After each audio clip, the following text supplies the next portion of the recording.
Oh, apalagi saudara saya juga ya. Saudara saya juga mau main, ayo main. Gak boleh. Ih, ngapa itu? Pokoknya iya sering diskriminasi.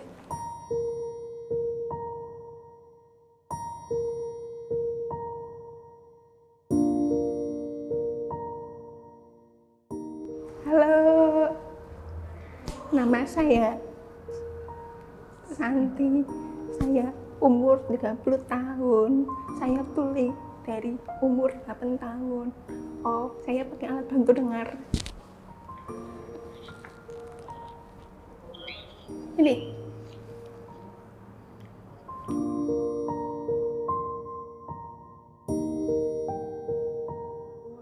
Oh, saya kerja apa? Kerja pendiri Creativable Project Indonesia. Apa itu Creativable Project? Itu pemberdayaan penyandang disabilitas di Kota Pekanbaru.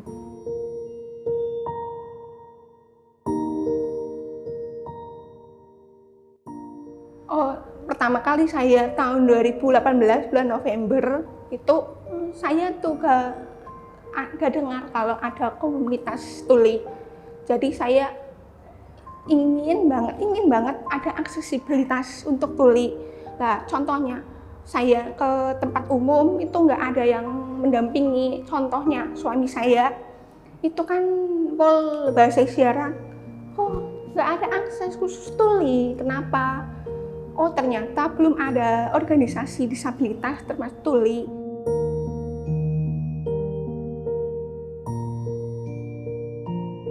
Dari umur 8 tahun saya divonis tuli, saya seperti runtuh aja itu.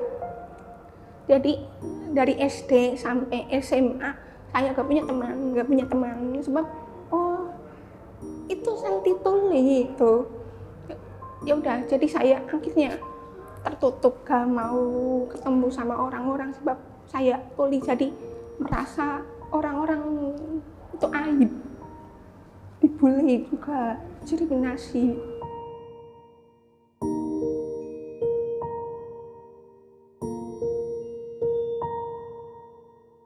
Saya sering diskriminasi, termasuk sekolah sama lingkungan sekitar, termasuk tangga.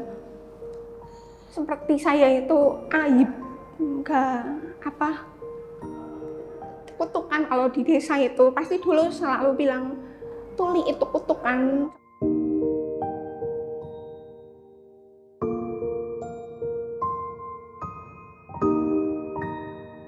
Jujur saya sedih kalau saya ingat. Jadi ketawa. Udah, kenapa pertanyaannya gitu? Jujur saya sedih kalau ingat didiskriminasi, apalagi saudara saya juga ya. Saudara saya juga mau main, ayo main. Gak boleh. Ih, ngapa itu? Pokoknya iya sering diskriminasi.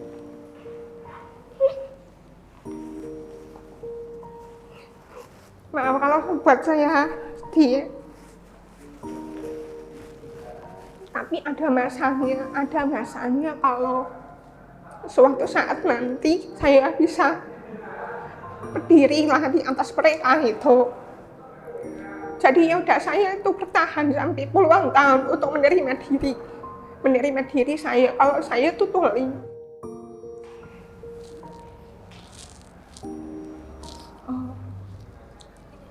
Yang pertama yang buat saya semangat sampai saat ini tuh orang tua saya. Itu yang pertama.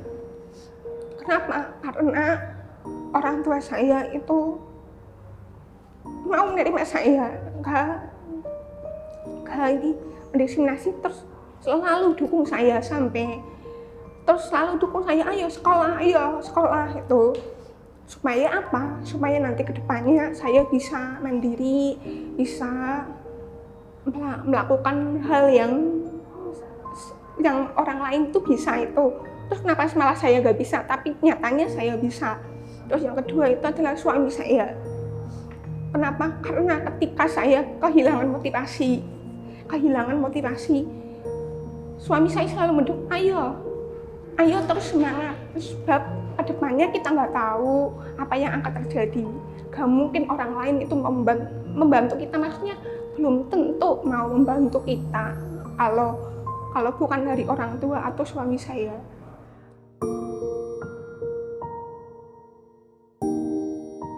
Kalau hambatan itu yang pertama, yang terberat itu adalah pertama komunikasi, karena belum tentu orang lain itu memahami apa yang mau saya sampaikan. Itu stigma masyarakat itulah yang membuat teman tuli itu gak bisa berkembang itu. Jadi hambatannya itu kayak melakukan apapun tuh selalu terbatas gitu.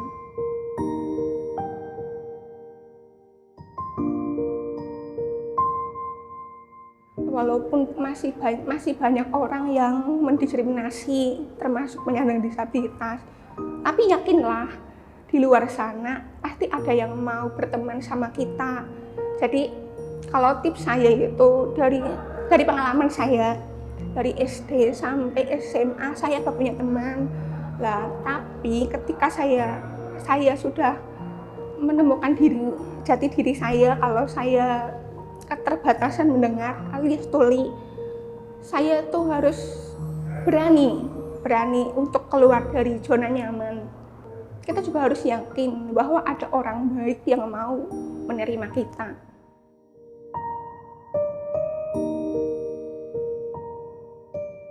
Perempuan tanpa batas, maksudnya di sini itu semua perempuan itu bisa berkarya tanpa batas, termasuk penyandang disabilitas. Karena dengan berkarya tanpa batas, mereka jadi bisa menemukan jati diri mereka, bahwa dengan keterbatasan mereka mampu menjadi kelebihan. Jadi di situ adalah untuk mematahkan stigma bahwa perempuan itu lemah.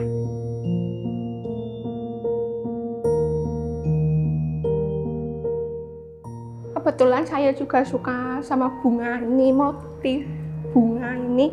Nah, kebetulan kan motif bunga ini jadi membuat saya percaya diri, dan tentu motif bunga ini juga melambangkan identitas perempuan.